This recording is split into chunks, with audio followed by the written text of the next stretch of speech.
좀 봐주세요.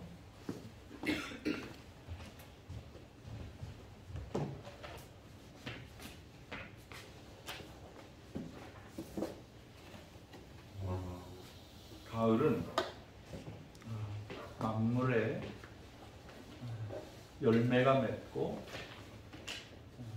그 열매를 가지고 나누는 아주 은총의 계절입니다. 봄은 여성들의 계절이라고 하고요. 여름은 아이들의 계절이고 가을은 남자의 계절이다. 그런 말이 있습니다. 그래서 우리는 남성들은 전부 추남이 됩니다. 가을이 되면 낙엽이 이렇게 떨어지는 거 보면 예전 같지 않아요. 낙엽이 떨어지는 거 보면 가슴이 짠해요. 그리고 바람이 이렇게 싹 불면서 낙엽이 이렇게 휩쓸려 갈 때 그때 인생의 어떤 예전에 미처 몰랐던 그런 느낌들을 얻게 되곤 합니다. 그래서 가을을 성숙한 계절이다, 열매 맺는 계절이다, 그리고 나눔의 계절이다 라고 말을 합니다. 온 세상에 지구에 하나님이 먹을 것, 열매, 곡식 여러 가지 주셨는데 봄이 되면 피어나고 여름 되면 자라나고 가을 되면 열매를 맺고 그리고 그 열매를 나누고 겨울이 되면 소멸됩니다. 이 사이클입니다. 그런데 소멸돼서 없어진 것 같지만 봄이 되면 다시 피어오르고 이것이 반복이 되는 것입니다.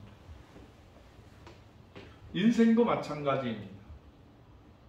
유아기가 있습니다. 유아기에는 주로 이제 모든 게 자기 입으로 들어갑니다. 뭐든지 자기 입으로, 자기밖에 모르고 삽니다. 그래서 그거를 구강기라고도 말을 하죠. 그런데 이제 자라나다 보면은 이 아이가 조금 자라나다 보면은 자기가 먹으면서도 엄마도 아빠도 하면서 이렇게 나눌 줄 알게 됩니다. 이 아이가 성장해서 또 부모가 되고 자녀가 생기면 그때는 또 완전하게 나눔의 역사가 나타납니다. 자기가 받은 사랑, 경험 이런 것들을 자녀들에게 넘겨줍니다. 제가 오늘 아침에 집사람이 전화기가 말을 안 들어서 새 걸로 바꿨다고 이렇게 보여주는데 첫 장면이 손주가 이렇게 장난을 까부는 그런, 우리 할머니들이 그런 걸 보고 막 즐거워하는데 아직은 제가 몰랐는데 갑자기 아이가 보고 싶어졌어요, 손주가. 그래서 제가 성탄절은 캐나다에 가서 아이들하고 같이 지낼까 좀 계획하고는 있습니다.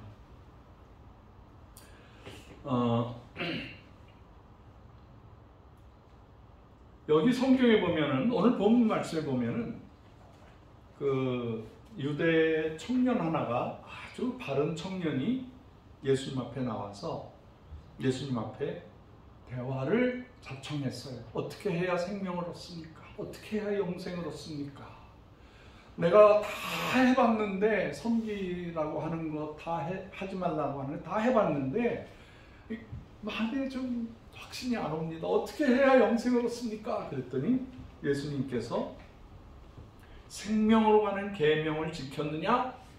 그래, 하지 말라는 게 4가지가 있어요. 살인하지 말라, 간음하지 말라, 도둑질하지 말라, 이웃에게 거짓 증언하지 말라. 그리고 하라는 것이 2개가 있어요. 부모님을 공경하라, 이웃을 사랑하라. 그랬더니 청년이, 예수님, 제가 다 지켰습니다. 계명을 다 지킨 사람이에요. 얼마나 바른 사람이에요. 요즘 말로 한 범생이죠. 범생, 모범생이죠. 그랬더니 예수님이 마지막으로 아주 중요한 말씀을 하세요. 예수님께서 영생을 얻는 마지막 방법을 가르쳐 주는 거예요. 내 소유를 팔아 가난한 자에게 나누어 주고 그걸로 끝나는 게 아니에요. 나를 따르라. 나를 따르라. 하늘의 보화는 내게 다 있다. 너는 소유를 다 팔아서 이웃에게 나누어 주고 나를 따르라. 그래, 사복음서에 보면은 예수님께서 나를 따르라고 하면서 내 십자가를 지고 나를 따르라. 날마다 내 십자가를 지고 따르라. 이게 이 기독교의 생명의 말씀인데 이게 어려운 거예요. 이게 참 어려운 거예요. 이 말씀을 듣고 기뻐하는 게 아니라 영의 문제가 해결돼서 기뻐 뛰는 게 아니라 근심하여 떠났다. 그 다음에 이분의 이름이 안 나와요, 성경에. 이게 먹고 나누어 주고 함께 산다는 것이 기독교에서 제일 어려운 겁니다. 가장 성숙했을 때만 할 수 있는 일입니다.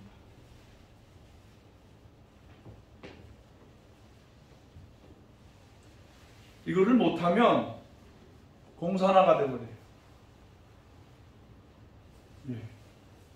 이거를 기독교가 못하면 중공이, 러시아, 소련이, 북한이 들끓고 일어나서 우리가 해결하겠다.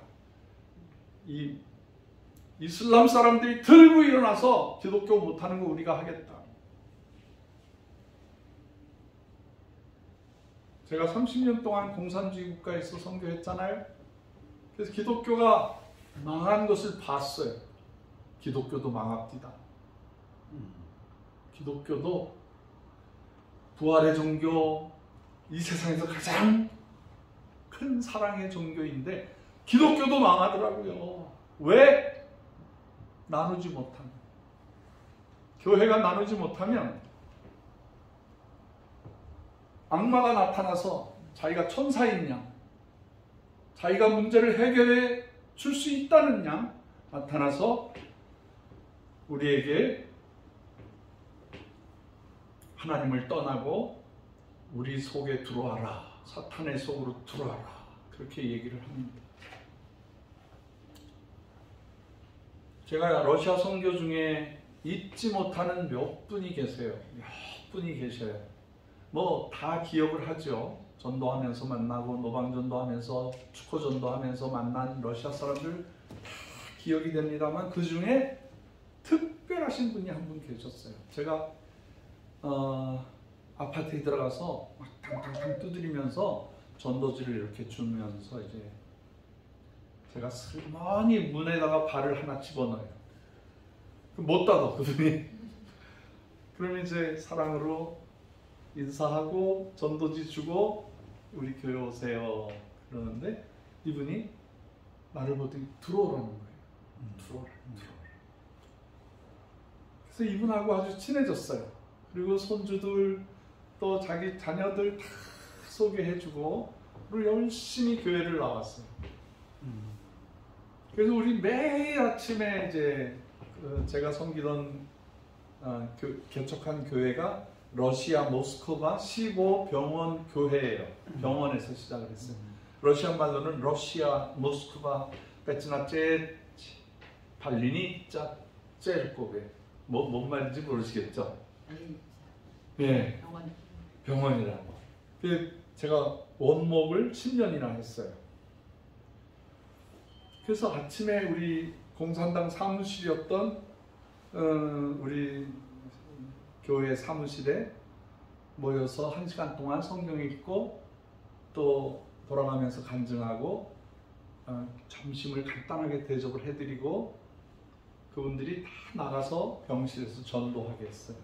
어떤 분은 예수 믿자마자 예수도 모르는데 나가서 전도하고 오는 분도 계시네요.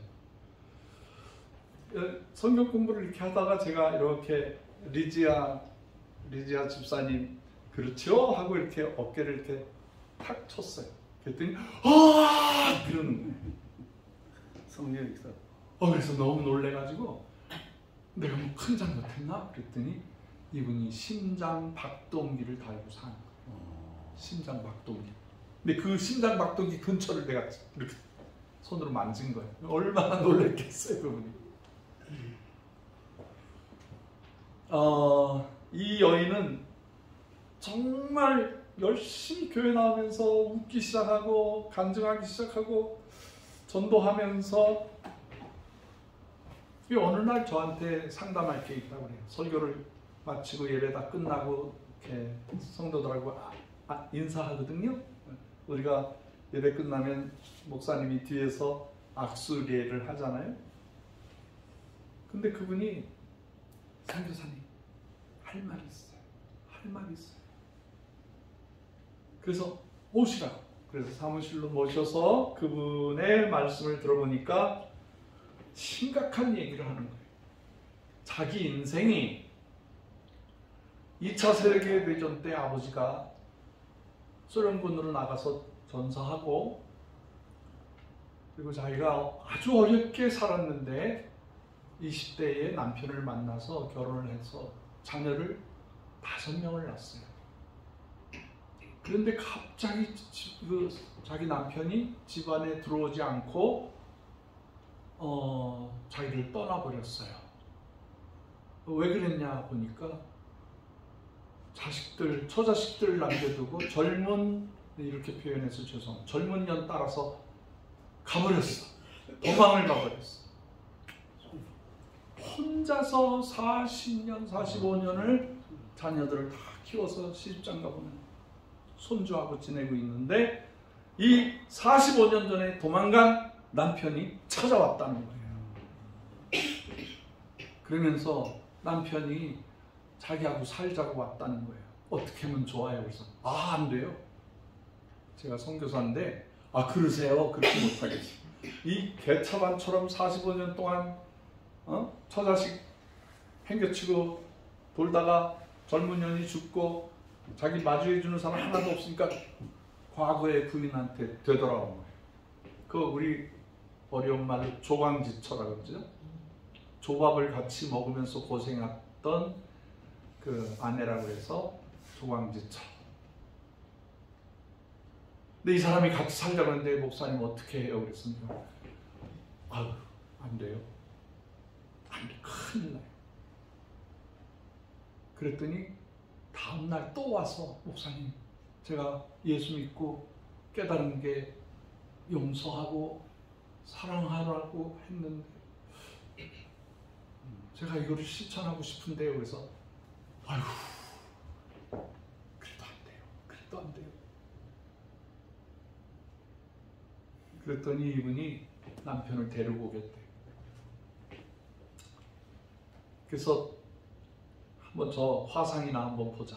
그래서 맞이했는데 수염을 여기는 깎고 여기는 안 깎고 넥타이를 했는데 목사 앞에 온다고 넥타이를 이렇게 이상하게 하고 막 이상한 노인네가 냄새나는 노인네가 왔어.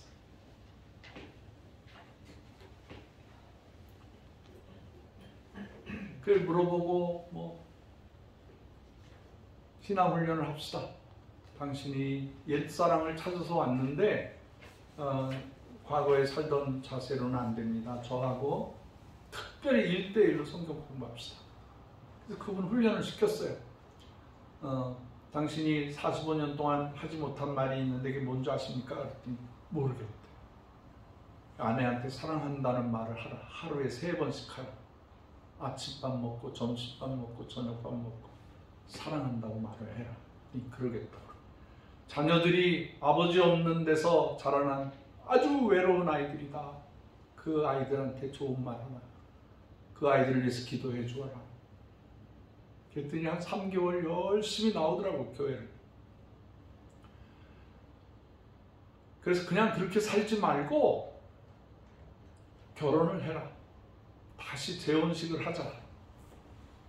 그래서 우리 교회에서 정성껏 준비해가지고 예쁜 옷, 깨끗한 옷 맞춰주고 선물들도 가져오라 그래서 뭐 감자도 가져오고 뭐 여러 가지 러시아 사람들이 선물하는 게 뭐 그런 게 있어요. 빵이나 뭐 그런 거 가져와서 결혼식을 하고 제가 용돈을 두둑히 줘서 가까운 데 여행 갔다 오라고 그렇게 했어요.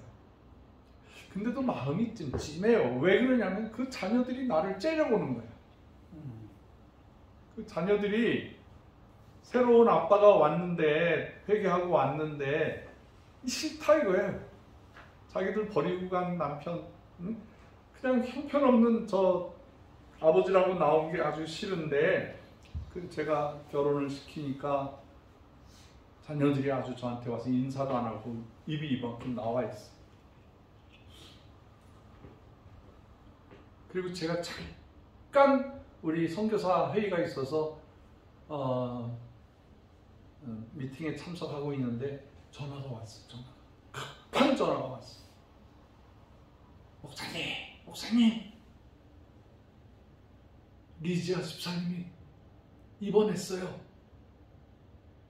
그래서 무슨 말이야? 그랬더니 남편이 술값 달라고 그러는데 없다고 그랬더니 이 주먹으로 가슴을 쳤다는 거예요. 그래서 병원에 갔더니 파랗게 죽어 있어. 내가 큰 실수를 했구나. 아우, 선교사로 가서 말렸어야 되는데. 내가 사람이 변하니까 얼마나 좋아요. 감사하고 간증거리도 되고. 그래서 재혼까지 시켜주고 축하해줬는데 사람이 잘 안 변합니다. 변해 놓으면은 또 과거로 떼굴떼굴 굴러가더라고요. 그래서 제가 시신을 보겠다고 영안실에 가서 서랍을 열어보니까 얼굴서부터 모든 게 파래요. 제가 사람 죽는 거 많이 봤어요. 북한에서도 보고. 사람이 숨이 막혀서 가스에 중독돼서 굶어서 죽으면은요, 얼굴이 뚱뚱 부으면서 이 이마에서부터 시커먼 게 이렇게 내려와. 그게 피가 멈춰버리면 그게 이제 굳어버리는 거예요. 그래서 사람이 죽더라고요. 이거 3일, 4일 뒤에 장례식을 해야 되는데 내가 실수한 거였잖아요. 내가 말렸어야 되는데 선교사가 큰 실수를 저질렀구나. 그래서 장례식 준비를 하고 우리 조그만 성가대원들 찬양을 준비하고 그 냉장고에서 이렇게 시신을 꺼내서 앞에다 놓고 제가 성의를 입고 장례식을 인도해야 되는데 할 말이 없는 거예요. 할 말. 하나님, 내가 이거 어떻게, 제가 서투른 선교사였나 봐요. 그리고 속으로 자책하고 있는데 또 자녀들이 저를 저쪽에서 째려보는 거예요.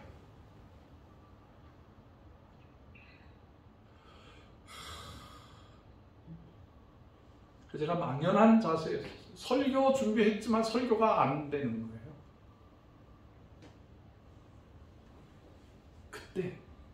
그때 세미한 음성이 들리더라고요. 절망하고 있는 저에게 하나님의 소리가, 하나님의 음성이 들렸어요. 리지아는 내 나라에 와 있다. 내 나라는 용서하는 자, 감사하는 자, 사랑하는 자가 오는 곳이다. 리지아는 내 나라에 이미 와 있다. 눈물이 콱. 그래서 바로 선포했어요. 여기 있는 어머니 리지아는, 여기 있는 할머니 리지아는, 여기 있는 우리 사랑하는 리지아 성도님은 하나님 나라에 가셨습니다. 그가 공산주의로, 독재로 그 부패하고 상한 모든 가정들이 다 파괴된 곳에서 남편을 받아주고, 그 남편이 나쁜 짓을 해도 용서해주고 밥을 먹여주고 씻어주고, 그리고 감사했던 리지아. 리지아는 천국에 계십니다. 천국은 리지아 집사님이 가는 곳입니다. 우리가 용서하고 감사하고 사랑해야 우리도 천국에 갑니다. 그렇게 담대하게 설교를 했어요. 그건 아주 저의 인생의 전환점이었어요. 제가 선교사로 완전 실패한 모습으로 있다가 하나님이 주신 음성으로 회복되어서 천국을 선포했어요. 그분이 생각이 나. 그 돌아가시기 전에 이상하게 자기 집에 있는 뭐 먹을 걸 가져오고 그림을 가져오고 뭐를 가져와서 자꾸 나눠주시더라고.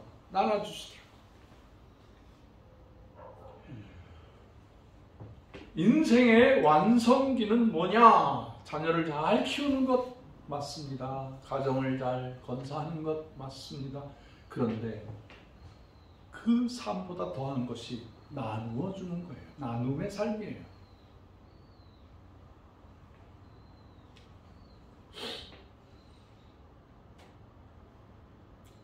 저희 어머니가 생각이 나는 이번 주간이었었어요. 제가 독일에서 누님 둘이 사는데, 베를린에 사는데, 벌써 가신 지 큰 누나는 50년이 넘었고 작은 누나는 이제 40몇 년이 됐는데, 저희 하와이에 사시는 큰어머니하고 러시아 모스크바에 들렸다가 독일에 갔다가 프랑스에 사는 손주 찾아갔다가 거기 루브르 박물관도 구경하고 뭐 여러 세계적인 박물관을 다 구경하고 근데 큰어머니가 이제 큰 누님을 딱 만나는 순간에 아이고 마니 그러더니 우리 어머니를 봤다는 거야. 네 얼굴에서 네 얼굴에서 내가 작은 엄마 얼굴을 봤다. 내가 어쩜 이렇게 엄마하고 똑같으냐. 그래서 둘이서 끄라고 울더라고. 그 큰어머니가 결혼한 지 얼마 안 됐는데 아기 낳고 이제 몇 달 안 됐는데 우리 큰아버지가 금화 전투 저기 지금도 거기가 이제 시신이 많이 나오는 것인데 금화 전투에 가서 진두지휘하다가 총탄을 맞고 죽었어요. 이게 과부가 된 거예요. 아들 하나. 그래서 저희 어머니가 많이 돌봐드렸어. 그리고 그 형, 나보다 4살 더 드신 그 형을 우리 가족이 다 사랑했어요. 우리 형제처럼 사랑했어요. 그 형이 이제 월남전에 미군으로 참석했고, 그래서 제가 가보니까 이 폐에 이제 고엽제라는 게 있었어요. 그게 베트공들이 땅속에서 막 나왔다가 게릴라전을 하고 또 싹 없어지고 그러니까 이 숲 때문에 그런가 보다. 그래서 미군들이 이 막 고엽제 화학 약품을 하늘에서 쐈어요. 그러면 그 딱 맞는 순간에 이 나무가 다 죽어버려요. 그래서 고엽제, 나무가 죽는. 근데 그걸 모르고 미군들이나 한국 군대들이 모르고 그 하늘에서 시원한 물이 떨어지니까 그걸로 샤워하고 막 그랬다는 거. 그래서 이제 폐가 다 상해서 죽어. 그리고 그 자손들도 지금도 아픔을 당하고 있어요. 전쟁 끝난 지가 뭐 50년, 60년 되는데도 그 질병으로 고통당하고 있어요. 근데 그걸로 이제 폐가 상해서, 그래서 제가 가서 위로해드리고 막 어렵게 산삼 산에서 양육했던 산삼도 가져가서 드시게 하고 어떻게 해서든지 신앙생활 잘 해서. 근데 그걸 보고 그 형이 마지막으로 제가 공항에서 서울로 오려고 하는데 뭐라고 하시냐면, 내가 죽으면 내 장례식을 와서 좀 해다오 그러더라고요. 그래서 그러지 말고 형 다시 고국에 와야지 같이 여행 다니고 그럽시다. 그리고 3개월, 4개월 지나니까 그 형이 돌아가셨어요. 제가 다시 하와이 가서 장례식을 해드리고 또 미군에서 장례식을 잘 해주더라고요. 그걸 경험하고 왔습니다만, 둘째 누나가 그 지난 주간에 와서 하는 짓이나 말하는 거나 살아가는 모습이 엄마하고 똑같아. 그 어머니 돌아가신 지 20년이 됐어요. 20년. 근데 어머니를 생각하면 어머니는 무조건 김장할 때 200포기 이상을 해요. 좀 더 하자 300포기를 해요. 우리 식구는 50포기면 돼. 50포기만 해도 뭐 충분히 먹는데 엄마 왜 이렇게 많이 해? 그러면 해야 돼. 그리고 그거를 김장떡, 제가 국민학교 때요 김장떡을 삽으로 파가지고 그 땅에다 묻은 사람이에요. 응? 우리 서울 교대부속 국민학교가 행당동에 있었잖아요. 저도 행당동에 살았어요. 걸어서 한 5분, 10분 정도 걸으면 학교인데 학교 갔다 오면 어머니가 막 배추 씻고 그러면은 형서야 가서 삽으로 땅 파라 그러면 제가 가서 땅을 파요. 땅을 막 국민학생이 가서 땅을 파면 그걸 이렇게 해서 놓고 그 당시에 비닐도 귀하지만은 그걸 해서 비닐을 이렇게 해놓고 거의 한 포기씩 다 집어넣고 그러는. 어머니가 왜 그렇게 많은 음식을 장만했는가? 그 주일학교 교사들 먹이려고, 성가대원들 먹이려고. 강사님 오시면 제일 먼저 식사 대접하고, 그 거지가 지나가도 겸상을 시킨다니까요. 냄새 나는데 냄새가 나요. 제가 노인이 되고 나니까 내 몸에서도 냄새가 나더라고요. 그래서 제가 잘 씻으려고 애를 써요. 우리 한고은 천사님들이 연세가 있으신데 날마다 씻으셔야 돼. 아이, 내가 나를 뭘로 보고 그랬나? 날마다 이빨 닦고 날마다 머리 감고 샤워하고 그래. 다 그러시지만 노인이 되면 나도 모르게 냄새가 나요. 근데 거지는 얼마나 더 냄새가 나겠어. 근데 어머니 꼭 겸상을 시켜. 근데 제가 그 훈련을 받았어요. 냄새나는 사람 봐도 괜찮아. 러시아 사람들이요, 외투가 20년, 30년 빨지 않고 입어요. 그리고요, 초창기에 갔더니 빵을, 이렇게 러시아 빵인데, 그거 포장을 안 해줘요. 종이도 없고, 비닐도 없어. 빵 하나 사면은요, 그 20, 30년 된 외투 겨드랑이에다 딱 이걸 가지고 가요. 이게 얼마나 냄새가 나겠어. 제가 러시아 선교하면서 제일 먼저 빵 공장 했어요. 빵 공장. 빵을 좀 나눠줘야 되겠다. 빵을 좀 나눠줘야 되겠다.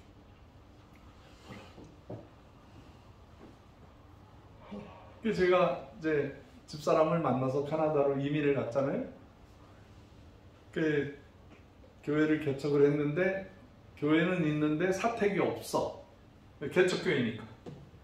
그래서 집을 어떤 걸 구했냐면 집이 한 9칸 됐나? 화장실만 3개. 근데 밑에 우리 본당만한 본당 절반만한 그 홀이 있었어요. 거기에서 수요 예배를 드리고 주일날은 이제 캐네디안 교회를 빌려서 사용하고 그렇게 했는데 캐나다가요 좋은 나라예요. 4월달이 되면요 아주 제가 죽을 꼽이에요.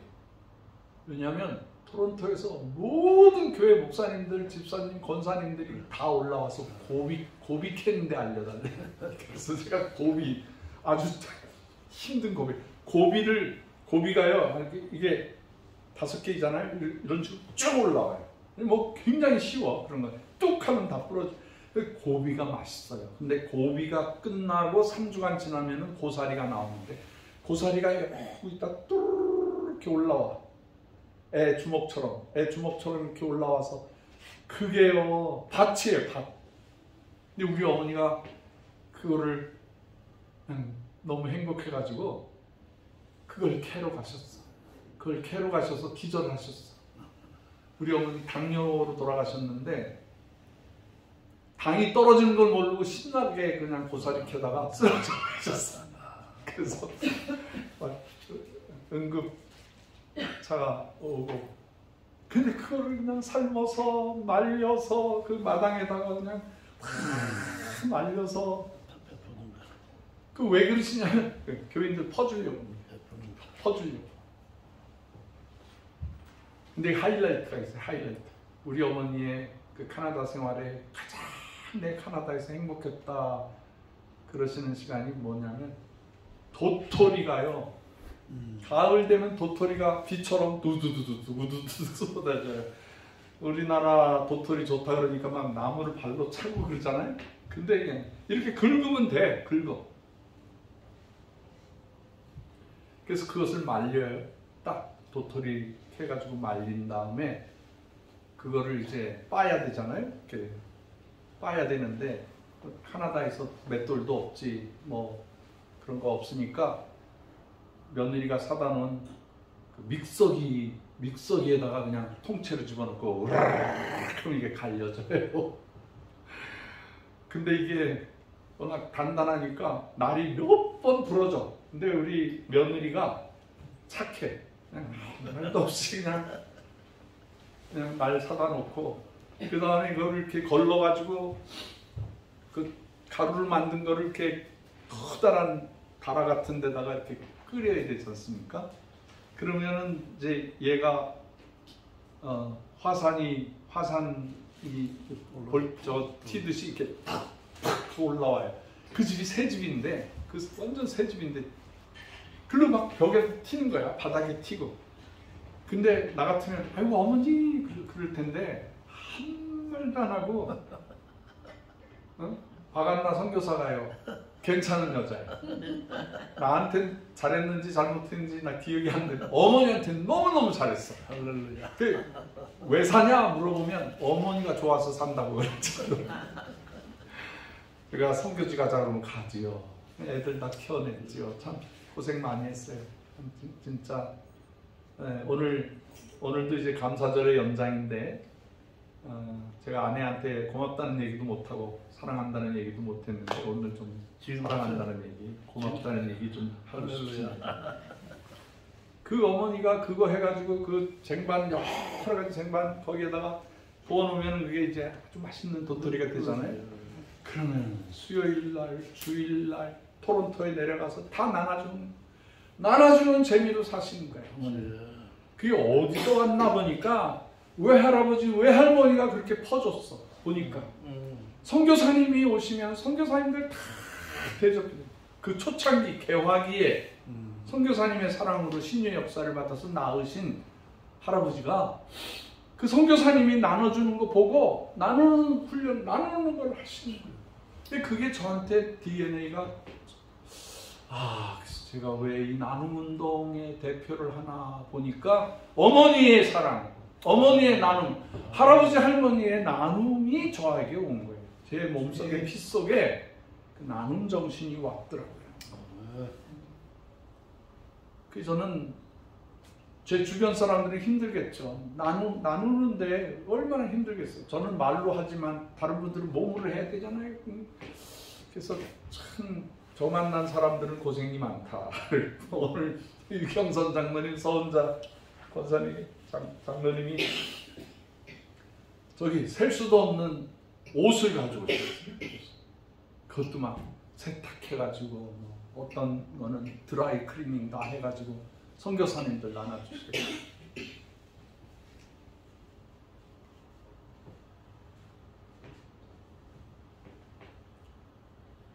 예수님께서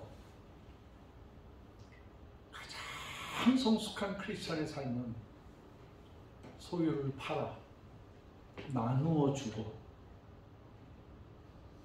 그리고 나를 따르라.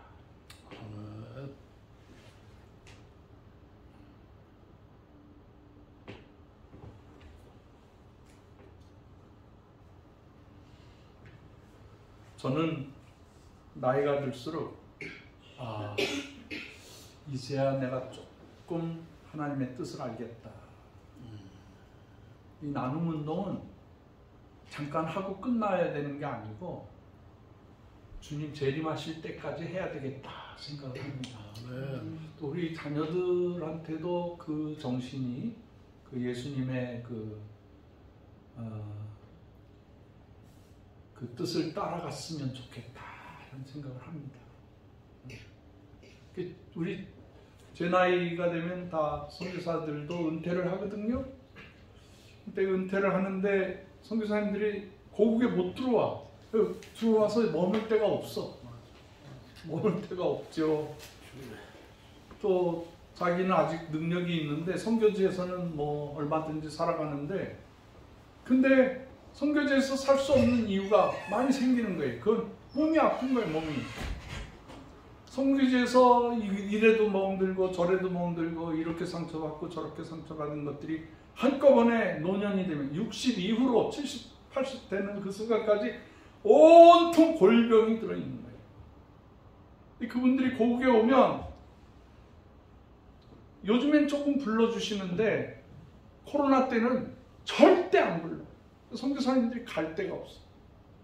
선교사님들이 갈 데가 없어서 내 인생을 잘못 살았나, 내가 주님 사랑해서 주님의 뜻을 이루러 갔다 왔는데 아무도 불러주는 사람이 없으니까 선교사님들이 무척 외로워하세요.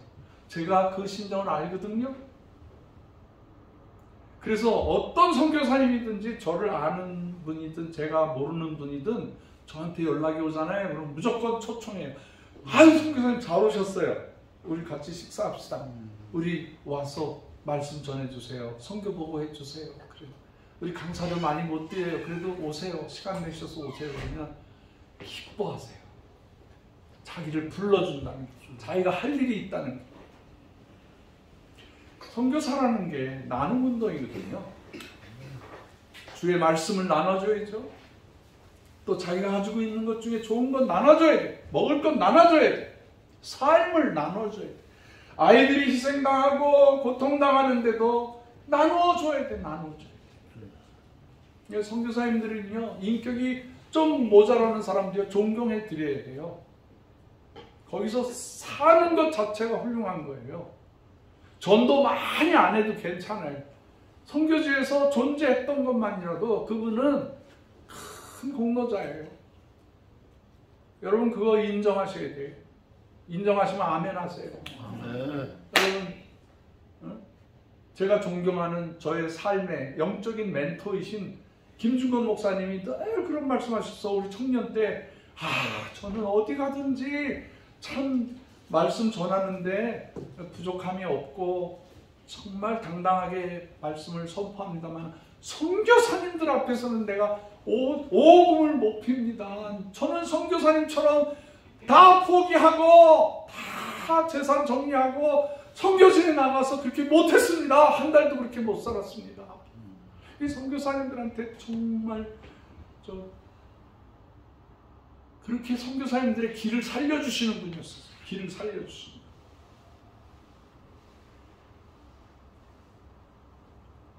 우리 한민족 고구마 나눔 운동본부는요, 그 이름은 부드럽고 그냥 순박한 고구마 나눔 운동이에요. 고구마 나눔 운동. 근데 그 고구마 나눔 운동에 뭐가 있냐면 예수님의 생명의 부활의 정신이 있어요. 그래서 보통 교회는 십자가를 가운데다가 놓잖아요. 이 십자가의 고난에 동참하라. 이 예수의 보혈의 피를 기억하라. 그래서 중심에 십자가를 이렇게 해놔요. 보통 개신교회가 캐톨릭이 그렇죠. 근데 저는 부활하신 예수님이 더 중요해요. 우리 한국 교회를 살려는 놀라운 에너지가, 한국의 경제를 살려낸 에너지가 우리 기독교인들이에요. 네.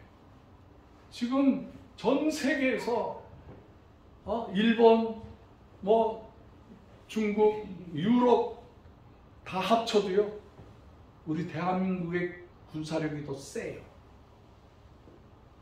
중국이 원자력 발전소도 한 50개를 지금 우리 황해바다 그쪽에다가 다 만들어 놓고 비행기 만들어 놓고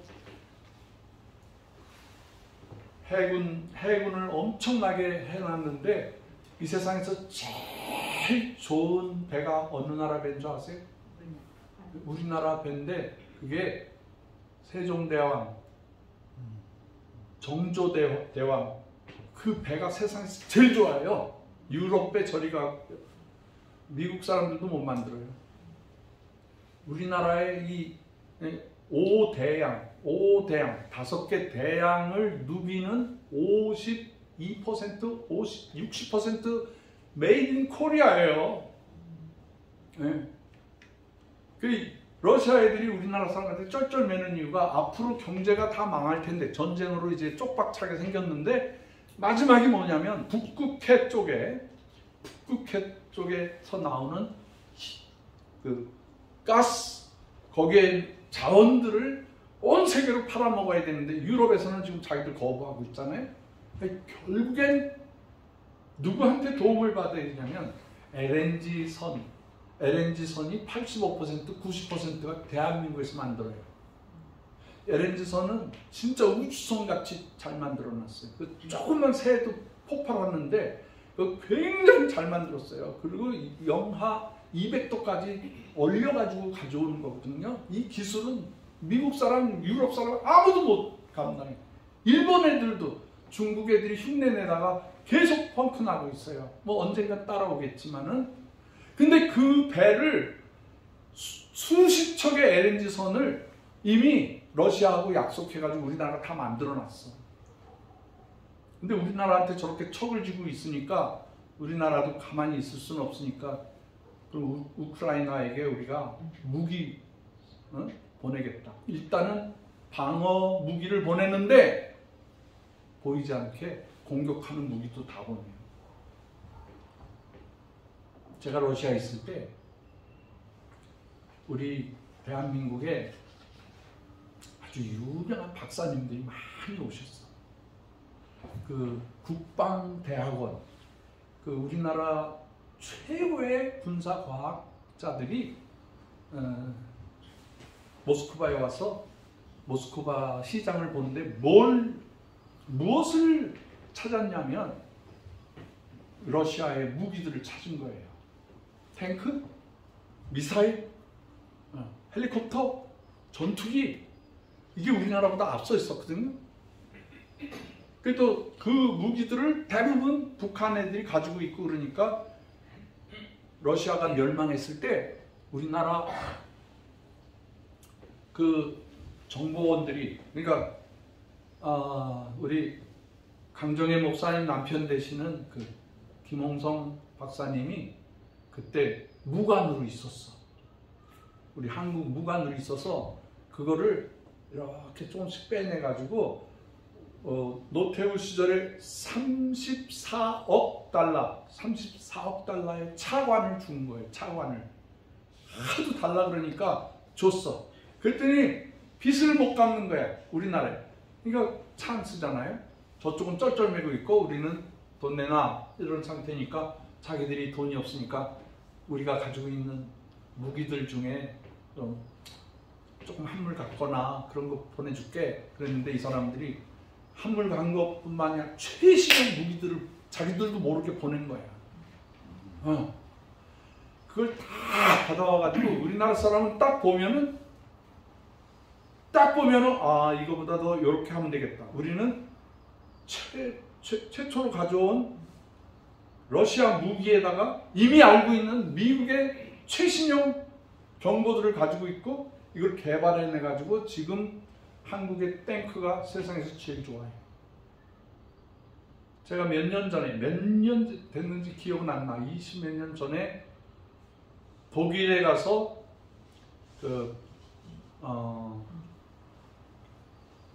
브루멘인가? 거기에 그 집회를 갔어요. 부흥회를 갔어. 거기 유학생들, 거기 살던 간호사, 광부로 있었던 분들이 이제 남아서 살아가는 분들이 교회를 하나 개척해놨는데 거기서 부흥회 해달라고 해서 갔는데 열심히 설교하는데 누가 후루룩 들어오는데 정복을 입은 군인들이 들어오는 거예요. 해군이 들어오는 거예요. 해군. 그래서 예배 끝나고 아이고 어떻게 여기까지 오셨어요? 군 생활할 때도 외국에 오실 수 있어요? 유학으로 오셨어요? 그랬더니 아니요. 어떻게 오셨어요? 그랬더니 이분들이 세상에 거기에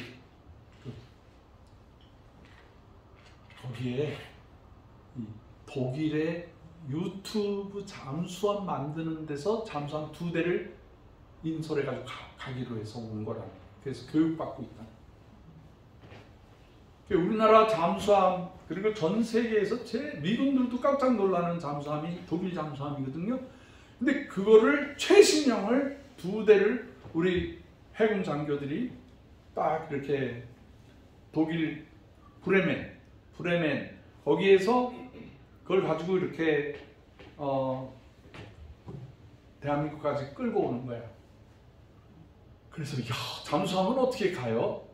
바닷속에서 앞을 보고 가요? 그랬더니 아무것도 안 보여요. 그래. 잠수함이 이렇게 바라보고 가는 게 아니라, 운전하고 가는 게 아니라 좌표가 있다는 거예요. 그래서 좌표에다가 딱 걸어놓으면 자기가 알아서 가는 거예요. 근데 깜깜하대. 그러면 그 안에서 3개월 동안 와야 되는데 뭐 해요? 그랬더니 성경 읽어요. 그러니까 할 게 없으니까 밥 먹고 성경 읽고 밥 먹고 성경 읽고 그런 믿음의 형제들이 있는데, 지금 대한민국의 잠수함이요, 전 세계 해군력에서 대한민국이 7년째 1등하고 있어. 뭐 우리나라 잠수함이 가면 아무도 못 찾아. 미국 배도 터뜨리고 모형으로 다 이렇게 우리나라를 이길 나라가 없어요. 그렇게 잠수함이나 해군력이 발달되어 있어요. 우리나라 이순신 장군의 후예들이기 때문에. 우리나라가 이제 남북이 분단이 되고 나니까 할 일이 없잖아요. 뭐 북으로 갈 수가 없잖아요. 길이 막혔으니까. 우리나라 사람 머리가 좋아. 정주영이 회장님 그 머리 좋은 사람. 그 박정희도 대단하신 분이에요. 우리 어렸을 때 독재한다고 데모도 하고 그랬지만은 지나고 나니까 나라를 사랑했던 분이야. 근데 이 잠수함을 얼마나 잘 만드는지 지금 캐나다 국방장관이 지금 와 있어, 한국에. 그래서 지금 우리나라 배 사가겠다고. 호주의 장관이 왔어. 우리나라 잠수함, 우리나라 군함 사가겠다고. 이 최고의 기술, 최고의 그 리더십을 가지고 있는 나라가 대한민국이 됐어요. 할렐루야. 아멘. 이게 감사해야 돼요. 이거 잘하면은요, 우리나라가요, 이번에 통일까지 할 수 있어요. 보세요. 지금 5만 명이 지금 제가 쿠르스크도 가봤어. 그 우크라이나 다 그 남쪽 지방으로 다 가본 땅이에요. 얼마나 저주받고 살았는지 몰라. 근데 어쨌든 간에 거기에 이제 소련 사람들 옷을 입은 거야. 소련 군병의 옷을 입고 가짜 신분증을 가지고. 소련에 보면은 그 바이칼 호수 주변에 사는 사람들이 야쿠트족이라고 있어요. 야쿠트족. 그 다음에 우리나라 사람하고 100% 똑같이 생긴 사람이 있는데 부리야트라는 사람이 있어요. 부리야트. 근데 그분들의 신분증을 다 했어. 북조선 사람. 그래가지고 벌써 장교들, 사병들 무참하게 죽어져 가고 있고요. 그 나쁜 데서 살다가 조금 자유롭게 휴대폰 하나씩 주니까 이 휴대폰으로 자유 세상을 보기 시작하고, 그리고 우리가 볼 때는 한국 사람이 더 이쁜데 러시아 여자들이 조금 이쁘게 생겼나 봐요. 그러니까 막 러시아 사람들 건드리기 시작하고 난리가 났어 지금. 옛날에 러시아 소비에트 병사들이 6.25 때 와가지고 조선 여자, 한국 여자들 다 나쁜 짓 하고 그러던 것처럼 그냥 북한 애들이 지금 소련에 가서 난리를 치고 있어요. 그리고 그런 모든 정보를 세세하게 지금 우리나라 정부 요원들이 가 있고, 탈북자들이 가서 탈북자 언어로 그 사람들하고 방송하고, 그래서 어찌됐건 그분들이 전투하면서 포로로 잡히면 우리나라 헌법에 남한 사람, 북한 사람 전부 한국 시민권자예요. 그러니까 지금 북한에서 살고 있지만 우리나라 헌법에 북한 사람도 한국 사람이라고 나와 있어요. 그래서 그분들 딱 정리해가지고 어느 날 와서 기자회견 하는 날이 올 거야. 곧 그런 날이 올 거예요. 그러면서 그 소문이 북으로 들어가고 김정은이가 지금 암살 사건이 여러 번 있었고요. 그리고 질병으로 곧 죽을지도 모르고요. 그리고 푸틴도 실각해서 러시아가 빚더미 속에 앉아서 그 러시아 사람들이 이런 보관이 있어요. 야, 우리가 한국을 함부로 생각하면 안 된다. 한국 사람 건드리지 말자. 그래가지고 돈이 전혀 없을 때 저기 그 블라디보스토크하고 거기 하바롭스크 사하린을 한국 사람한테 팔자. 그래서 우리 한국의 땅이 앞으로 저 만주 전체로 해서 통일 대한민국은요 1+1이 2가 아니라 중국 땅도 러시아 땅도 다 시베리아 땅까지 우리가 차지하게 되는 날이 올 겁니다. 할렐루야! 네. 우리 지금 정말로 하나님이 우리에게 주시는 부흥의 우리 장로님 오래 사셔야 돼. 응? 통일되는 날까지 보셔서 120세 할렐루야. 우리 탁 릉자 선배님 그 특이한 성을 받으셨는데 그게 일본 말로는 아야코예요. 아야코. 미우라 아야코 여사가 릉자였었어. 릉자. 그 오래 사셔야 돼. 오래 사셔야 돼. 오늘 보니까 막 피아노도 잘 치고 그냥. 우리 저 지미의 집사님 여기 김포에 사시는데 여기까지 운전해가지고 오셨어. 지미의 자매님이 대단하신 분이에요. 이번에 동창회 가보니까 아주 뭐 그냥 사회도 잘 보시고 뭐 노래도 춤도 잘 추시고 그래서 아유 우리 교회에서 권사 임명해야 되겠다. 모시고 왔어. 잘 오셨어. 우리 두 분 잘 오셨어. 자, 우리 민족의 가을이에요. 하나님께서 약속하신 약속의 땅에 우리가 들어가고 있어요. 가나안 복지에 들어가고 있어요. 우리는 이때 감사해야 돼요. 그리고 이웃을 사랑해야 돼요. 그리고 지금 해야 될 가장 중요한 게 나눔 운동 해야 돼요. 나눔 운동. 우리 주변의 사람들 사랑하고 나누어주고 먹이고 베풀어줘야 돼요. 이 하나님이 제일 원하시는 일. 감사합니다.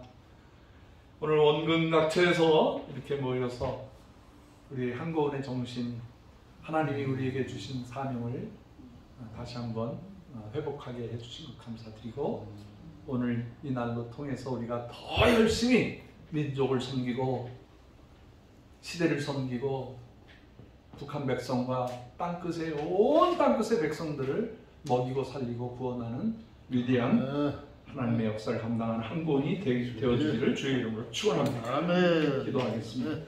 하나님 아버지 감사합니다. 웬일입니까? 웬말입니까? 우리 대한민국 한민족을 하나님이 이렇게 축복해 주셔서 대한민국이 세계 경제 9위, 세계 군사력 2위까지 올라가게 해주셔서 감사합니다. 하나님 아버지 미국도 도와달라고 하고 있습니다. 유럽도 한국 사람들에게 도와달라고 합니다. 이러한 지혜로운 민족 참으로 하나님께서 마음껏 쓰시는 우리 민족 주여 이 민족이 마지막 땅끝의 사명을 감당하기 위하여 나누고 섬기고 봉사하는 저희들이 되게 하여 주시옵소서. 예수 그리스도의 귀하신 이름으로 축복하오며 간절히 기도드렸사옵나이다. 아멘. 아멘. 할렐루야. 찬송가 630장 1절 부르고 우리 서은자 권사님 기도와 봉사해 주시기를 바랍니다.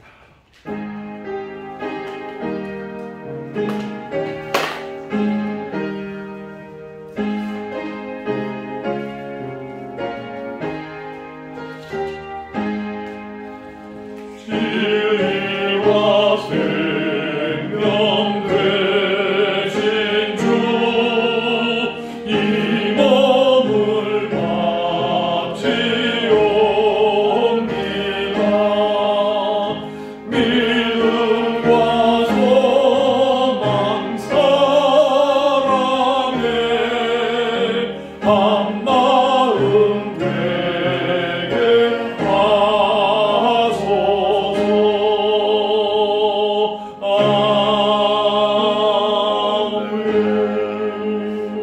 아멘. 서원사님 기도 인도해 주시겠습니다.